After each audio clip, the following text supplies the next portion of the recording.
set the stage with a few slides and some comments, but the main stage is going to be with Brian when he comes up and talks about how he built the Airbnb culture. So you're here.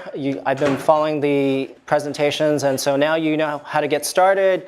You've built a team. You started to sort of build your product. It's off the ground. It's growing. People love it. You figured out how to do that. You figured out how to create a very special one-in-a-kind company with monopoly powers that's big, and the market that you're chasing after is slightly bigger than the paper airplane business, so you're good, right? So now what? So we're here to submit that actually culture is the thing that's going to be very, very important for you to be able to scale the business as well as your team. And hopefully after this talk, you'll be able to know what is culture, why does it matter, how to sort of create your core values, and think about elements that sort of fit together for the core values and the culture that create a high performance team and get some best practices for the culture. So what is culture? Anybody want to take a guess at how one should define this? A set of values in a team. Yeah, that's good. Did you look that up on the, because you had a computer and internet connection, did you just look it up? So these are some definitions that you'll find in Webster's dictionary, but we're at Stanford. This is kind of a trick question. It's a CS class. Questions are never straightforward. The real question is, what is company culture going to be? You know, culture that we can generally talk about society, about groups, about places or things. Here we're talking about company culture. And so how do one define company culture? We can take the previous definition and modify it a little bit. And so this is a hint of how we may want to define company culture. Every day, blank and blank of each member of the team in pursuit of our company blank.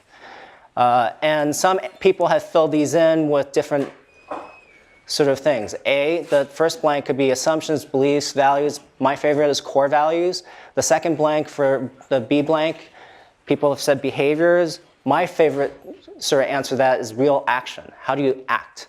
And in pursuit of goals, that's kind of weak. In pursuit of big and hairy, audacious goals, that's a little stronger. But a better definition is in pursuit of the mission. So now that sort of we have that definition, what do we do with it? And why does it matter? This is a quote from Gandhi: your beliefs become your thoughts become your words become your actions, and your actions become your habits, and your habits becomes your values, and your values become your destiny. If you don't have a good culture in the company, you can't pursue your destiny. Why it matters is it becomes the first principles that you sort of go back to when you make decisions. It becomes a way to align people on values that matter to the company. It provides a certain level of stability to fall back on, and it provides a level of trust that people can sort of trust each other with. It also gives you a list of things that you should be able to figure out what to do and what not to do. And the more important thing about that is what not to do. And then finally, the other thing that is important is it allows you to retain the right employees. There are people in this world that are not going to be a fit for your company, but if you have good, strong culture and good, strong core values, you'll know who you want to retain and who you do not want to retain. And if you take the first letter of those, it happens to help you move faster. Another reason, you're thinking that's like all mushy stuff. This is actually more scientific stuff. So here are indices from 1997 to 2003 of stock market index of companies in the S&P 500, in the Russell 3000, and then for the Fortune 100 best companies to work for. They survey all these companies out there, and they've picked out companies that they believe are the best companies to work for, and the stock market returns of those companies happen to be 11.08%, which is almost twice that of the other two indices. And so there's real power in companies that treat their employees well, where there's a lot of trust and where there's a lot of strong culture. So how do you sort of create a set of values and sort of define the culture, et cetera? We get asked that a lot. You got to start with the leader of the company, the founder, and sort of ask yourself, what are the personal values that are most important to you? What are those things that are most important to the business? Who are the types of people you like working with, and what are their values? And through that, you sort of distill together what a set of values are. Then think about all the people that you've never liked working with. What values do they have? Think of that, the opposite of that, and maybe those should be considered values for your company. And finally, remember, the values have to support your mission. And if it doesn't support your mission, you're missing something. And then the last final checks are, they have to be credible and they have to be uniquely tied to your mission. So at Zappos, in terms of uniquely applied to the mission, we were focused on creating a culture that was going to provide great customer service. So the first core value we had was to deliver wow through service. We were very specific that we wanted to deliver great customer service and it was going to be a wow experience. And then below that, we wanted to sort of had a paragraph supporting that, talking about exactly what we mean by that. We wanted to support them, deliver wow through service, and support people such as our employees, our customers, and our brand partners, and our investors. In terms of the opposite thing, we generally didn't like working with arrogant people. So one of our core values at Zappos was to be humble. So those are two examples where we sort of created core values in a way that sort of became credible and uniquely tied to our mission. So you go through this process, you come up with a few core values. These might be some of them, whether it's honesty, integrity, service, teamwork, and there might be a list of, you might start with 3, you might end up with a list of 10, you might list of 30. It's a good start. And when Zappos went through this process, we started with we asked all the employees at the time what core values they want to identify with. We came up with 37. We sort of whittled that down to about 10. And it took a year to do this. That's a long time. And you might want to ask why. Well, if you just come up with the word honesty, I mean, give me a break. Everybody wants the culture to be honest. No, nobody's going to say, I want to be lied to every day. Service, what do you mean by service? There's got to be a lot more depth in this than that. And everybody talks about teamwork, but there's a difference in level of teamwork that you see in an intramural sports team versus a baseball team. And so how do you sort of dive deeper into teamwork? What are the things that don't work for a team? A lot of it has to do with communications. A lot of it has to do with things that people have studied. And you might want to go deeper into that. At Zappos, we thought about, well, there are a lot of smart people in this room. When they're fighting with each other and trying to figure out who's right and who's not, it's probably not the best use of time. And we wanted everybody to sort of riff off each other and help each other make any idea better. The result is that the company gets a better idea, not that any individual person is right. So we wanted to instill this idea that it's company first, then your department, then your team, then yourself. And how do you do that? You could go a level deeper in that. There's a great sort of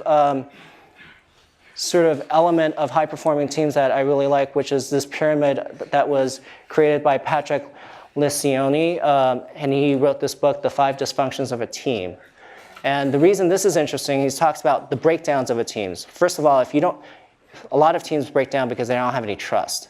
Then, even if you had trust, why do you need trust? Well, then if you have trust, you can actually have debates and conflict and get to the right answer. If you don't have conflict and debate, people are it's the blind leading the blind. How do you know you actually got to the right answer before you sort of commit to something? So people are not actually willing to commit. They're afraid of committing. And so let's say you get to the next level and you are actually able to commit. Well, what goes wrong then? It's usually because people are not held accountable to things that they committed to. And if people are not held accountable to the things that they've committed to, then they can't get results. And I would submit to you, if you think about the company as a black box and results, whether it's financial, whether you produce a great product, or anything like that as the output, one of the major inputs is the culture of the company. So some other best practices we're going to actually talk about during Q&A, because I think this is going to blend into the conversation, is that you want to incorporate your mission to values. We've talked about that. Performance, you got to think harder, deeper, longer about your values than you might initially think you need to do.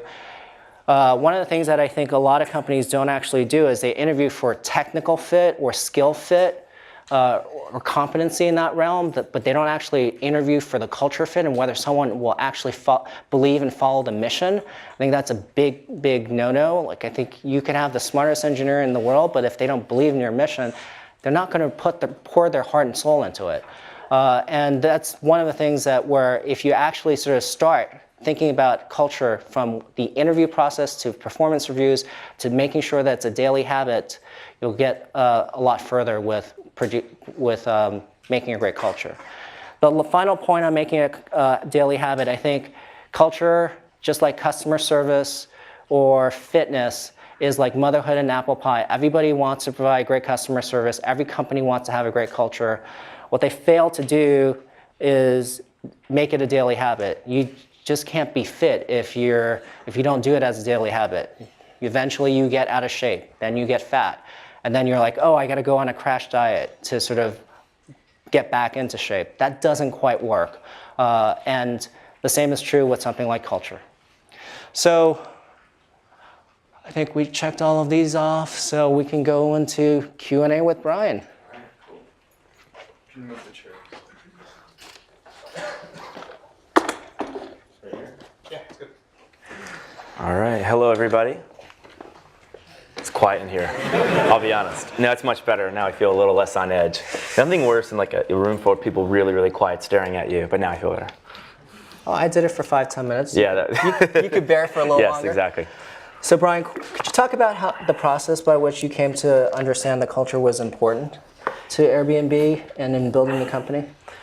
Yeah, so I think one of the things we realized is, so just to give you, I won't tell the full story of Airbnb, and some of you may know it, but the very short version of the story was that Airbnb wasn't meant to be like the company we were trying to start. I had quit my job. I was I was living in LA. One day I drove to San Francisco, became roommates with my friend from college. I went to Rhode Island School of Design, Joe Gebbia, and I had $1,000 at the bank, and the rent was $1,150. So that weekend, this international design conference was coming to San Francisco. All the hotels were sold out. We had this idea, let's just turn our house into a bed and breakfast for the conference. I didn't have any beds. Joe had 3 air beds. We pulled them out of the closet. We called it the Air Bed and Breakfast.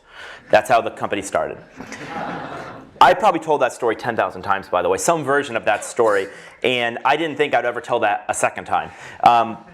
When I remember growing up, I also went to college, and my parents were social workers, and they had kind of been nervous about me going to art school. They kind of worried that maybe I would like not get a job after college, which I'm sure a lot of parents are worried about. So she said, make sure you promise me you get a job with health insurance. I ended up starting airbedandbreakfast.com was the original name, and she remember her telling me, I guess you never got that job with health insurance. The reason I say this, though, is this. Airbnb was never meant to be the big idea. It was meant to be the thing to pay the rent so we could think of the big idea. And along the way, by solving our own problem, it became the big idea. So alongside that, and I'm not going to talk about like kind of how we built the product. That's probably another conversation that some other people are talking about. You have to build a team in a great company. And in the early days, we had 3 co-founders, Joe, Nate, and myself. And I kind of think of one of the reasons we're successful was I was really lucky. And I don't think I was really lucky because we came up with the idea of Airbnb. And I don't think we were really lucky that we became successful once we had the team. I think we could have come up with a lot of ideas and been somewhat successful. I think I was lucky because I found 2 great people that I wanted to start a company with, people I admired that almost intimidated me how talented and how smart they were. And I think that's one of the first things. You got to build a team that is so talented that they kind of almost make you slightly uncomfortable because they know by being with them, you're going to have to raise your game to be with them. And then when we were working together in the early days, this is like 2008, the first thing is we were like a family. You think about founders are like parents and the company's a child. And the child will manifest in many ways behaviors that parents have between the relationship. If the parents are dysfunctional, they're not working together, then the child is going to be frankly pretty fucked up. And so you don't want that. You want your culture to be awesome. And so Jonah and I were like a total family in the beginning. We worked 18 hours a day, 7 days a week. I remember when we were Y Combinator, we like worked together, we like ate food together, we like even went to the gym together. We may as well have gotten jumpsuits, we didn't go that far. But we were like, it was like we were a mission. I felt like we were like a special forces or something. And we had this like amazing shared way of doing things with amazing accountability. And then we realized that was like the DNA of the company. And then we started thinking, at some point you go from building the product to phase 2, which is building the company that builds the product. And so a lot of the talk is about how do you build a product, how do you get product market fit. Once people start doing that, now you've got to build a company. And it doesn't matter how great your original product or idea is, if you can't build a great company, then your product will not endure. And so we thought about this, and one of the things we realized is we want to build a company for the long term. The last thing I want is to build something, I mean, think about it this way. If your company is like your child, a parent wants this child to outlive him or her. It would be a tragedy to outlive your child. It would also, I felt like, be a tragedy for us to outlive our company and just watch it rise and fall. We didn't want that. We wanted a company that would endure. And so to do that, we started noticing companies have something in common. Companies that were around for a really long time had a clear mission. And they had a clear sense of values. They had a shared way of doing something that was unique to them and was really, really special. And so then Joe and I, when we were 3 people, decided to look around companies. I noticed Apple, Steve Jobs talked about his core value was that he believed people with passion could change the world. And he said our products changed, but our value never had. And we learned about Amazon, we learned about Nike, we learned about companies in the early days. You can even use this to talk about organizations. Even like a founding of a nation has a strong values and a declaration, then the country might endure longer. And so we started realizing like we need to have intention. Culture needs to be designed. And that's kind of how we got connected, is because when we were funded by Sequoia, Alfred had just joined from Zappos Sequoia. And I was told Zappos had an amazing culture, and we went to Las Vegas and met up with Tony and we learned about it. And so what did you learn? Well, you guys were crazy. The thing we learned, and we were 3 people, was you need to have, if culture is a shared way of doing things, there's really 2 parts. One is behaviors, and those can kind of change, and maybe 50 years from now, there will be rituals and behaviors that will change, be different. But there have to be some things that never change, some principles, some ideas that endure, that make you, you. And I think of core values as integrity, honesty. Those aren't core values because they're values everyone should have. They're like integrity values. But there have to be like 3, 5, 6 things that are unique to you. And you could probably think about this in your life. What is different about you than every single other person? If you could only tell somebody 3 or 4 things, what do you want them to know about you? And we realized that when Zappos was 100 employees, they wrote down these 9 core, is it 9? 10 core values. And the only thing I learned from Tony is he said, I wish I didn't wait till I was 100 employees to write down our core values. So I think I was talking to Sam, he says he thinks we're one of the only companies that wrote our core values down before we hired anyone. How long did it take you to hire your first employee? So our first employee was our first engineer, and I think we looked for him for 4 or 5 months, and I probably looked through thousands of people and interviewed hundreds of people. And by then, when you hired when did you write it? Did you write it on day 1, or it was in month 3? I think we started working on it around the time of Y Combinator, which would have been January 2009. And it was probably a process that evolved over the course of 6 to 7 months. We finished Y Combinator in April 2009. I think we hired our first engineer in July, something like that. So it's probably like 6 months. And some people ask, like, why did you spend so much time on like hiring your first engineer? And here's what we thought about it.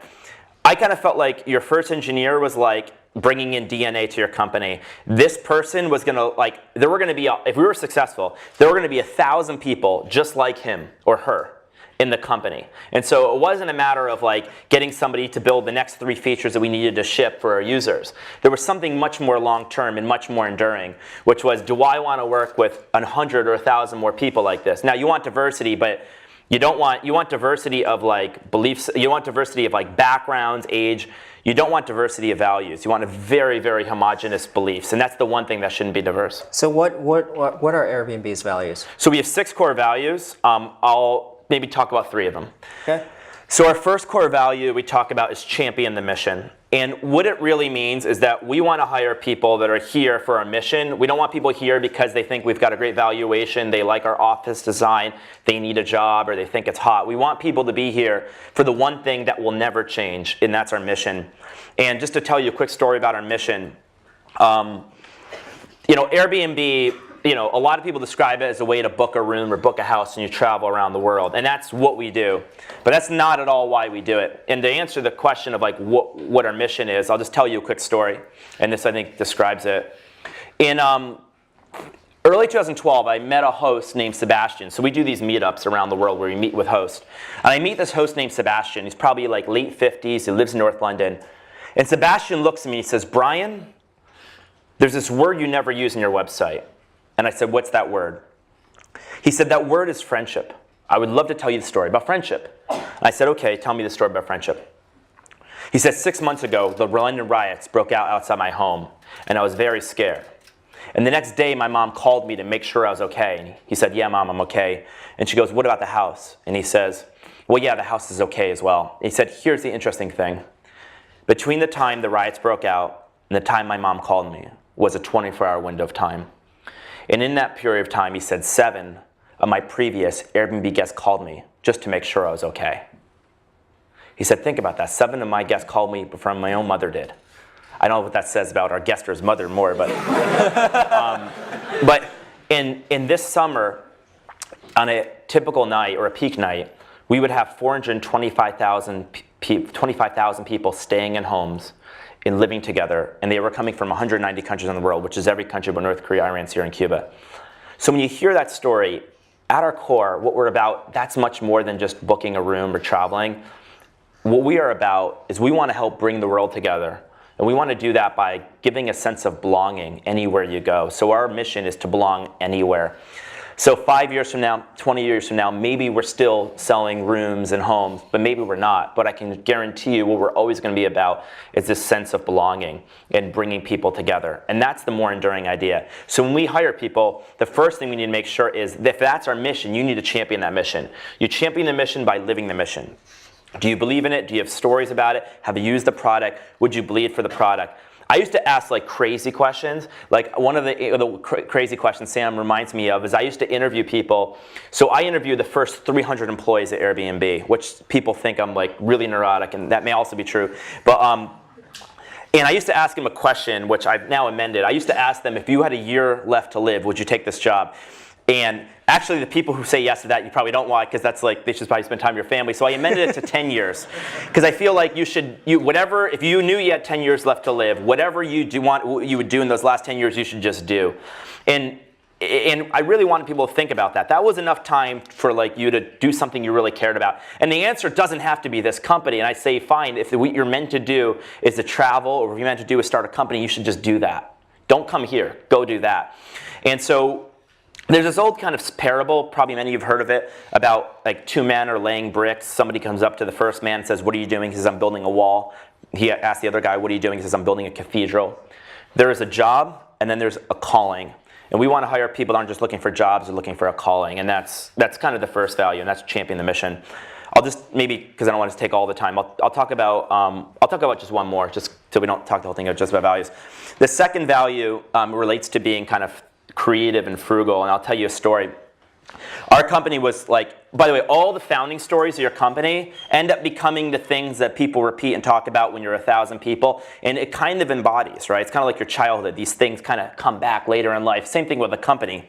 So Airbnb, I think Mark and Jason actually said in the last talk that was like the worst idea that ever worked.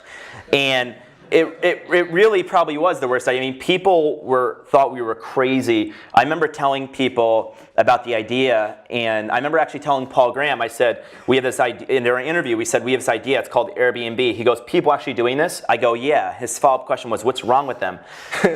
So I knew the interview wasn't going well.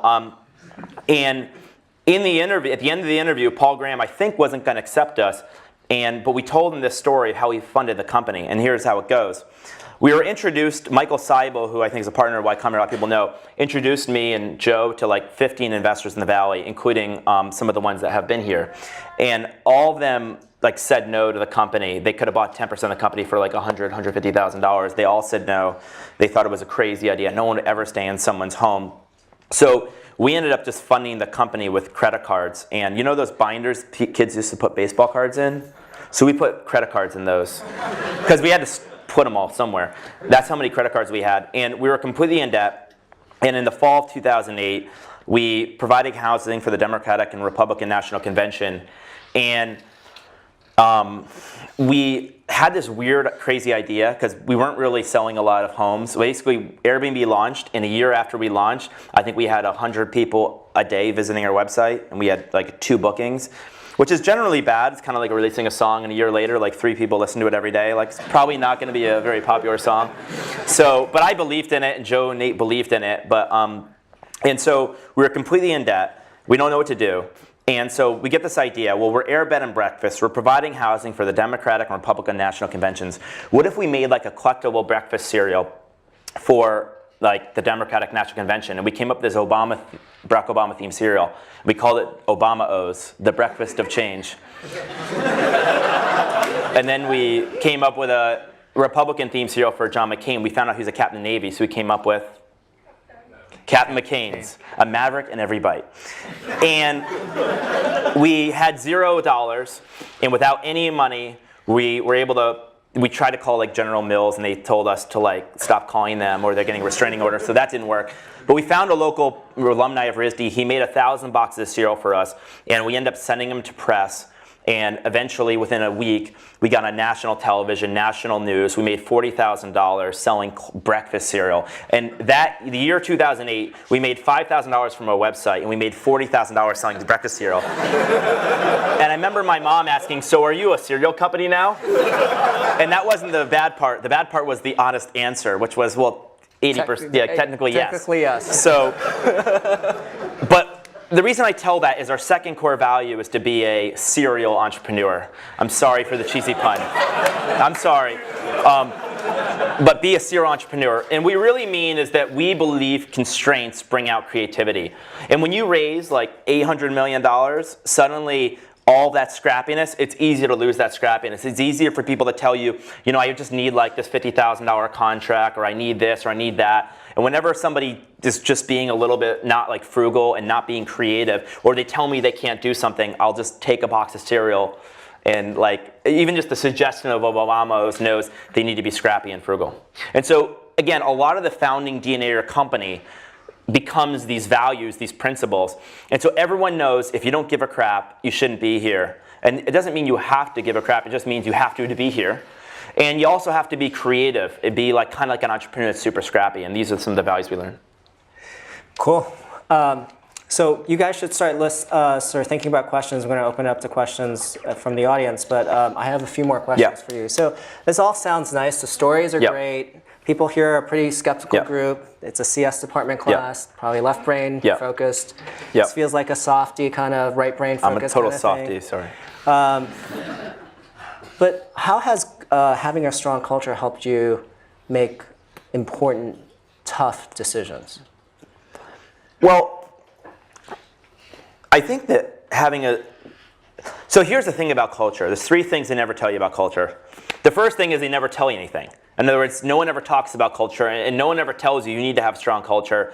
And so, like, there's tons of articles about building a great product. There's tons of articles about like growth and adoption, and there's very few things about culture. It's this like mystical thing that's like kind of soft and fuzzy. That's the first problem. The second problem is it's hard to measure, and things that are hard to measure often get discounted. And these are like 2 really hard things. But the third thing is the biggest problem. The biggest problem with culture is it doesn't pay off in the short term. In fact, if you wanted to, in 1 year, build a company and sell it as quickly as possible, the number 1 piece of advice I give you is fuck up the culture, forget about it, just hire people quickly. Culture makes you hire really slowly and makes you be deliberate about decisions that in the near term can slow progress. It's kind of like putting an investment into the company short term. And so these are the things people never tell you. So it's really about building a company for the long term and to endure. Now, some of the things about culture, the first thing is you need to like be very clear about like what's unique to you that you stand for. Once you do that, you need to make sure you hire people that believe in that. And so we interviewed hundreds of people. You need to make sure that you hire and fire based on the ideas, these values. And you know, one of the things we do is we constantly repeat over and over again. So we interview, like when we interview, we want to make sure they're world class and they fit the culture. So the first thing I used to ask people, I had at the end of an interview sheet, is if you could hire this is a functional question. If you could hire anybody in the world, would you hire the person sitting across from you? And if our vision is to become like the best in the world at what we do, why aren't we hiring the very best in the world? So every single person is meant to hire a person better than the previous people. You're constantly raising the bar. You're constantly hiring world-class people. Then we have separate people called core values interviewers who aren't in the function. So if you're an engineer, the core values interviewers are never engineers because we don't want them to be biased and say, oh, well, I know how good they are. And they interview just for values to make sure that people care about the same thing. And we've said no to a lot of really great people because we just didn't feel right about them being with us long term. So that's one of the things. I also think that maybe some other examples of when we kind of had hard decisions. I've had a kind of in mid 2011, we had this. So we were mostly in the United States, and we had this internet clone funded by these guys called the Samwer brothers. I don't know if anyone heard about these Samwer brothers. They basically they clone Rocket Internet. They just went public, and they basically copy American websites quickly, and they try to sell it back to you. And if you don't, then they just try to. So it's kind of like putting a gun to your head. And so. And they had basically done this to Groupon. Groupon at this point was like the fastest growing company in the world ever. Fastest company to $1 billion in revenue. And then they stopped doing Groupon. This is when Groupon's on top of the world. And they cloned us. And we had 40 employees. We had raised $7 million. They cloned us. And they raised $90 million. And in 30 days, they hired 400 people. And they wanted to sell the company, and if they couldn't, they were going to like destroy us around the world. And the problem with Airbnb is if we're not everywhere around the world, like a travel site not being in Europe is like your phone not having email. It doesn't actually work. So we were kind of in trouble. And we had this conversation, and there was the pragmatic decision of should we acquire them, and then there was the like kind of values decision. The pragmatic one should have probably have said buy them because you can't risk losing international, so just guarantee you're going to get international. But we ended up not buying them. And the reason we ended up not buying them is I just didn't like the culture. I didn't want to bring in those 400 people. I felt like we were missionaries and they were mercenaries. I didn't think they were doing it for the beliefs. I thought they were doing it to make a lot of money very quickly. And I believed in a war, missionaries would outlast and outendure mercenaries. And I also felt like the best revenge against an internet startup, internet clone was just to make them run the company long term. It's like you had the baby, now you got to raise it. So that's what we ended up doing. And that was a very controversial decision. A lot of people were telling me you should buy this company. We didn't, and I think it worked out. Let's see, the last board meeting, what percentage of revenue comes from Europe? More than 50%. I think it worked out. Yeah. All right. Anybody have any questions? I can keep going if you have. So one other question, one other statement we had at Zappos was that culture and brand were two sides of the same coin. Yes. Airbnb has a great culture and also a great brand. You want to talk a little bit about branding since it's actually kind of a weak thing in Silicon Valley. We don't tend to focus on culture and brand. That's what I actually just said that to Sam Altman. It's like, I think Silicon Valley is not historically really strong, or we don't talk about culture and brand very much. They are two sides of the same coin. So culture, like the principles and the beliefs that you have inside the company that you want people to be aligned with long term. And whatever happens inside the company eventually comes out. You can't hold it in. And brand is really the promise outside the company that everyone identifies with. And so I think having a clear mission and making sure that you know that mission and making sure that mission comes through the company is probably the most important thing you can do for both culture and values. And then the second thing you need to know is that your brand, the way people think about you as a company, is often decided by your brand evangelists are your employees. And so you have a weak culture. We often think that like companies that hire employees or people that are deeply passionate create companies that customers are really, really passionate about. And those are the companies that have strong brands. And so, Zappos had a really strong brand because they have strong culture. And a lot of companies, like Google, they care deeply about the culture. They actually have a question, is this person googly? And it's meant to be like a catch-all for, do they fit the Google culture?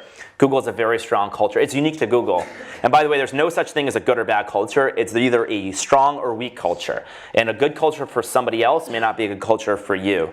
So I think brand is incredibly important as well. And brand is really the connection of you with your customers. And so if you have an incredibly strong culture, this could be a whole talk on brand, but if you have a really strong culture, then the brand will come through. The final thing to say about brand is, a lot of people, when they talk about their brand, they talk about what they sell. So if you're Apple, one way of doing it is to say, we sell computers, and like our new screens are like larger and it's faster, and they talk about bits and bytes.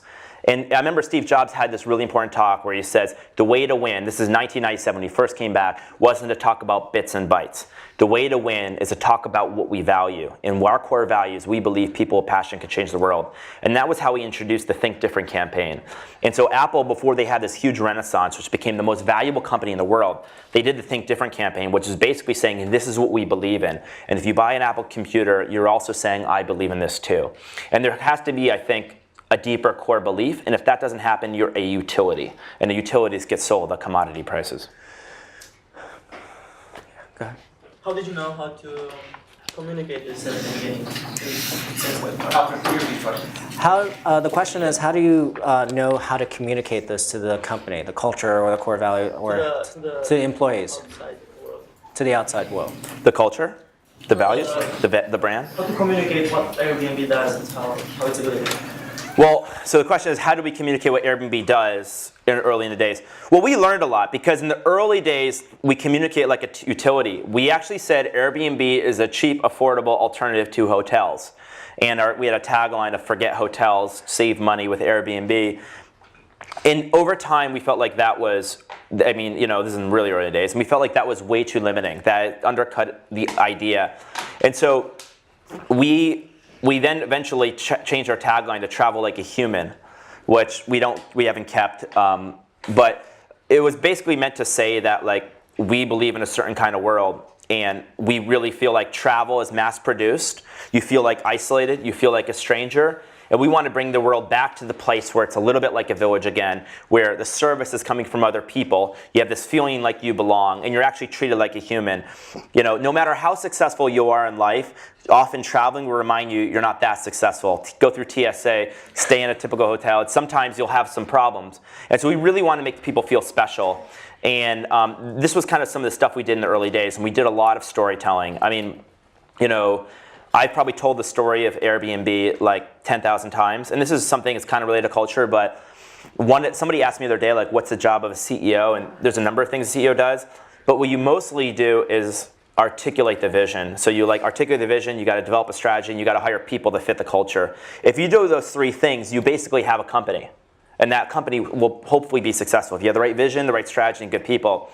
So what we end up doing is articulating the vision over and over and over again. Whether you're hiring people or recruiting them, talking to investors to raise money, doing PR interviews, if you're speaking at a class, you're always reinforcing the values. You're doing it in an email through a customer. And so you just do it thousands of times. And if you do something thousands of times, it will change and get better every time. And so it just kind of evolved. Yeah. So the users are interacting with the host. So how do you ensure that the hosts are reinforcing the culture of Airbnb? Very, very good question. How do we make sure the hosts are reinforcing the culture of Airbnb? So when the answer to that is we do a pretty good job, but not yet an amazing job at it. When we first started Airbnb, I kind of took the Craig Newmark school of thought. Craig Newmark's the founder of Craigslist, and I said anybody should be able to use Airbnb. You didn't have to apply. If you wanted to rent your place, you could rent your place. And it turned out that many of the people believed in our values because we talked about it and we attracted them. But there were people who rented on Airbnb not because they believed in the values, but because they realized they can make a lot of money renting their home. And not everyone really was a great culture fit. And these people actually did cause us a lot of problems. So that was actually a bit of a lesson for me. And I didn't think our host it didn't really occur to me in the early days the host had to completely fit the values. Now we met them, we attract people like us. And so over time we've realized hosts are partners. And so they need to believe in the same values we do. And so now we have this program called the Superhost program where they have to demonstrate values to reach this kind of badge, which gets them kind of priority customer support and distribution. We are having this a host convention where we bring all the hosts in. We're going to be talking about and reinforcing the values. So the answer is we were really late, but we now do it by reinforcing it every step of the way. Go ahead. Ryan, Airbnb has made some great contributions to the open source community. Do you have any thoughts on how that contributes to the culture on your development team? Yeah, I mean, I think just in general, and it may be related to two things about Airbnb. We tend to be a pretty open culture, just in general. We communicate a lot, and we generally believe in the idea of like a shared world where people are giving back and contributing, making communities and industries stronger. So. And just my one philosophy on communication is we basically communicate and talk about everything internally except for things that relate to employee or customer privacy. So if it doesn't relate to those two things, we'll basically talk about it. As far as open source culture and engineering, we wanted to make sure that we had a really strong identification of the team. And so we really felt like a lot of source code shouldn't be, we felt like every company needs a moat. Some kind of moat that protects you from your competition. We thought some technology would be, but we also felt like we wanted to be able to give back from a technology standpoint. And we preferred our moat to be that we provide the very best experience in the world when you use Airbnb. We have the biggest network effects. And we thought that kind of took precedent over having having like certain technology that only we could use. And so we decided to try to share some of that out to people. And I think it does, it does relate to the values. Now, one other thing is I never one day recommended, this is hopefully, if you have a strong culture, like I didn't recommend we do any of that. We hired engineers that we felt like fit the values, and it just independently occurred to them they should do that. They felt like that was the right thing to do. All the way in the back. You talked about how during the conventions you didn't have any money and only a couple people visited your site. What did you do to increase the number of users that came to your site? How did you scale that up? So the question was, Brian had talked about there weren't that many visitors to the site when they were trying to sort of get off the ground. How did they get users to the site? So this is actually not about culture, but I'll answer it anyway. A lot of people, so the best advice, this is not even a culture question, but the best advice I ever got was probably from Paul Graham. And Paul Graham basically said, I remember he had this line, he said, it's better, he may have even talked about this in his talk, but he said, it's better to have 100 people that love you than to have 1 million people that just kind of sort of like you. It's literally better to have 100 people love you. And the reason why is, if you have 1 million customers or 1 million users, and they just kind of don't care about you, but they kind of use your app and you're okay, to get them to care is a really, really hard thing. In fact, I don't know how to get 1 million people to all of a sudden care. But what I do know is if you get 100 people that love you, those people, if they feel incredibly passionate, each of them will tell 100 people. And in fact, all movements typically start, or companies or ideas that are really powerful, start with just 100 people. So the reason this is so critical is he gave us another lesson, which is if all you need to do is get 100 people to love you, then what you need to do is things that don't scale. So it's hard to, like, if you have 1 million people, you can't meet all of them, but you can meet 100 people. You can spend time with them. And so that's exactly what we did. Joe and I, we would go door to door in New York City or in Denver, where the Democratic National Convention was, literally meeting with, staying with, and living with our users. I used to joke that when you buy an iPhone, Steve Jobs didn't come and sleep on your couch, but I did. And that was like really critical, like living with your users. And by living with our users and spending time with them, all we had to do was give them enough time, attention, and get them to get the point where they were deeply passionate. And if you work backwards from 100 people, or even one person, like without even technology, imagine what would be an amazing experience for just this one person, and walk through the journey from the time they like whatever your service is, right? And make it perfect for that one person. Once you make a service perfect for one person, it's actually really easy to make almost anything perfect for a person. It's not actually that hard. The hard thing is then how do we scale this to millions of people? Where everyone gets in trouble is to try to solve both at the same time. So the first thing we do is get the perfect experience for one person. We went door to door to do this. We won over their love. And then we use a separate kind of part of our brain to imagine, now how will we achieve that at scale? And I'll give you one example before I stop talking about this. Right now on Airbnb, you can, if you put your home on Airbnb, you can click a button and it kind of like works like Uber. And we did this before Uber. A professional photographer comes to your house and they'll photograph your homes for free.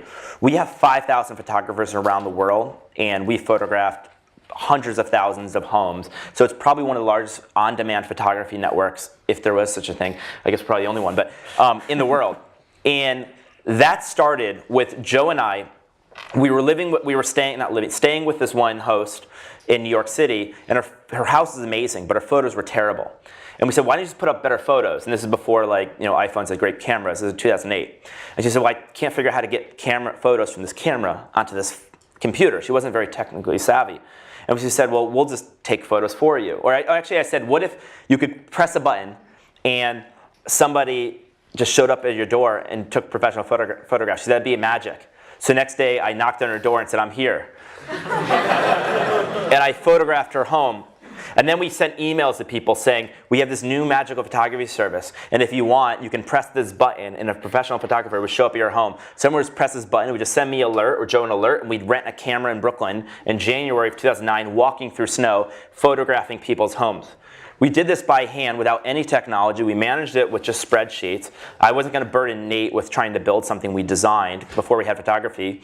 Then we started hiring contract photographers. Then eventually we got an intern to manage all the contract photographers. Then we got an intern to become a full-time employee, managing other interns to manage the contract employees. And at some point, this is before we built anything, and at some point, there were too many people to manage. There were hundreds of photographers. And then we finally built all the tools to manage all the photography. But we did it only after we knew exactly what the perfect service was. I have one more question. One more question. So a lot of people say that when the hardest part isn't the technology, here the marketing and the communication is the hardest part, the Airbnb. And a lot of people say it's not the technology company, it's the marketing company. So, do you want to repeat the question? So the question is, a lot of people, in this particular situation with Airbnb, a lot of people think that this is not necessarily a technology company, but it's more of a marketing company. Good question. So, I'll answer the question with a story. Let me preface that question by a set of questions. Do you today have proprietary technology? Yes. Do you have a moat? Yes. Do you have network effects? Yes. Do you have pricing power? Yes. Do you have a good brand? I think so. Are you a monopoly? I'm not going to answer that. But I think similar to the question, just forgetting about all of that, companies that have network effects and sort of get off the ground, the flywheel is going. Yeah. People just think that you're lucky. Yeah, let me. Going. It's a totally fair question, and people have said it, so I want to answer it. Guy that runs Sequoia Capital now, his name is Doug Leone. Yeah. One day, I think it's a year and a half ago, Doug Leone says, your job sucks. And I was like, what the hell does that mean? This is you've got the worst job of any CEO in my portfolio. And I said, tell me why. And this is what he said. He says, well, here's how I think about it. First of all, you're a technology company. And he thought we were a technology company. I would say, at our heart, in many ways, we are a technology company. And so you have all the challenges of all my other portfolio companies. But beyond that, you are in 190 countries. And so you have to figure out how to be international. We have to hire people in countries all over the world. We're literally in every country in the world but North Korea, Iran, Syria, and Cuba. You're basically a payments company. We handle billions of dollars through our system every year, and we had to get money transmission license in the state of California. So we actually are a payments company, and we have serious fraud and risk to warrant and needs to be locked down like Fort Knox. But he said that's usually where companies end. But you've got to worry about all this other crap. And he says trust and safety. We have 425,000 people staying in other people's beds in their sheets. Think about a woman from Texas staying in the Middle East or vice versa, the cultural conflicts that could happen and misunderstandings. And you have 425,000 people a night. It's like being the mayor of Oakland. Now imagine if you're the mayor of Oakland, all the things that happen in Oakland tonight. So you've got trust and safety. Now we have regulatory problems. We are in 34,000 cities. Every city has a different law, different rules, and many of them are written in a different century before you had any of this technology. And so you've got to deal with that. Then you've got issues like search and discovery. So Google's got its brand about being really important about search. The thing about search, though, is usually if I have a question, Google could give me 40,000 results, but it's probably clear that there's one or two best options for everybody. So if I want to know a question to an answer, there's usually one best answer. We have 40,000 homes in Paris. There is no best home in Paris for anybody in this room. So we have to be really, really great at matching people and technology. We have to be a company that's just, another example, Facebook, for example, is a digital product. Their product is their website. Our product are these experiences you have in the real world. So we're not just an online product, we have to be an offline product, and we need to transition from when you're in your app through cities. And these are just some of the examples why technology, design. So basically the long and the short of it is we have to be world class at technology, we have to be world class at design, we have to be world class at branding because we've got to convince people this isn't crazy, you're not going to die when you use it. We have to convince governments this is good for your neighborhood. What happens if the internet moves into your neighborhood? That's what people call it. It's a good thing, hopefully. And you've got to make sure trust and safety is really world class, that we handle all these payments, not have problems with risk. And I can kind of go through. And this is not even to do with culture. I didn't even mention culture. So that's how I describe it, as like, I think great companies or companies are probably really strong at everything. But we try to hire the very best engineers and technical talent in the world, and I definitely don't see us as a marketing company. Thank you. Thank you, guys. Thank you. All right. Thank you, sir. Amen.